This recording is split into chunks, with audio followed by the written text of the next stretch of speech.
estamos de volta com mais uma aula sobre o nosso sistema operacional Linux e agora eu quero discutir um pouco mais sobre o que faz do Linux ser considerado de fato software livre, já que nós conhecemos aí as liberdades indicadas na aula anterior. Então vamos lá, um primeiro debate que nós abrimos em relação a software livre, lê atentamente comigo a mensagem para aí sim podemos debater. Quando falamos de software livre, estamos nos referindo à liberdade, não preço. Essa é uma descrição importantíssima em relação ao Linux. Quando falamos do Linux ser software livre, isso está se referindo à liberdade de uso, acessar o código-fonte para estudar, modificar esse código-fonte, redistribuir novas cópias com essas modificações que foram feitas. Isso sim se refere à liberdade. Então é liberdade de uso, liberdade de estudo, liberdade de acesso ao código-fonte, poder modificar esse código-fonte até redistribuir. Isso são as liberdades indicadas para o Linux, mas em nenhum momento há uma restrição quanto a cobrar por cópias. Professor, eu poderia criar cópias do Linux, de uma distribuição determinada Linux lá, e cobrar para copiar para a parte física? Sim. Quer dizer, tu poderia cobrar por distribuir essa parte física. Como assim a parte física? Vamos imaginar que tu botou num CD. Tu pode cobrar por esse CD que tem lá dentro o Linux.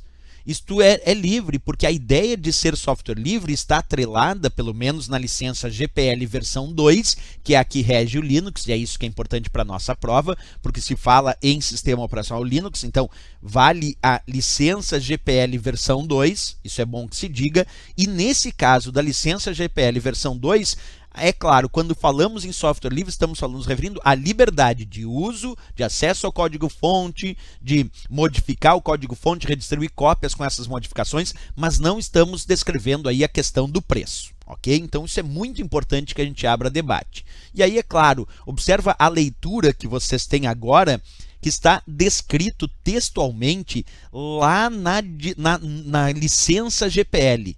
Observa o que está escrito lá na licença GPL versão 2, que é aquela que vai reger o uso do Linux. Licença Pública Geral, GPL, foi desenvolvida para se certificar de que você tem a liberdade de distribuir cópias de software livre, e aí abre parênteses assim, e cobrar por este serviço se você quiser.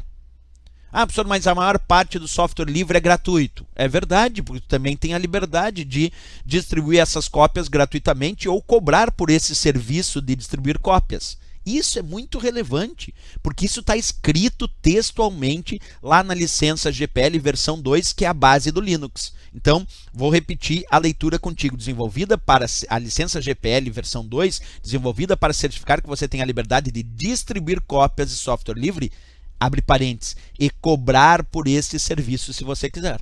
Então até isso, senão fica a falsa ideia que software livre tem que obrigatoriamente ser gratuito a cópia física que está sendo distribuída aquela cópia. Não, eu posso cobrar pelo CD que eu estou entregando para alguém com uma distribuição Linux. E essa pessoa pode pagar por esse CD, por essa parte física que eu estou distribuindo. Essa é a ideia, ok? Que fique bem claro isso para não causar nenhum problema aí em relação a conceitos do sistema operacional Linux e o seu software livre nas provas de concurso. Beleza, pessoal? Na próxima aula a gente continua com mais indicações sobre o que significa de fato ser software livre e essas liberdades atribuídas a distribuições que usam o núcleo, o kernel do sistema operacional Linux e a sua própria licença GPL. Se gostou do nosso vídeo, pessoal, vai lá, marca gostei, é bem importante, e também se inscreve no nosso canal. Até o próximo vídeo, bons estudos!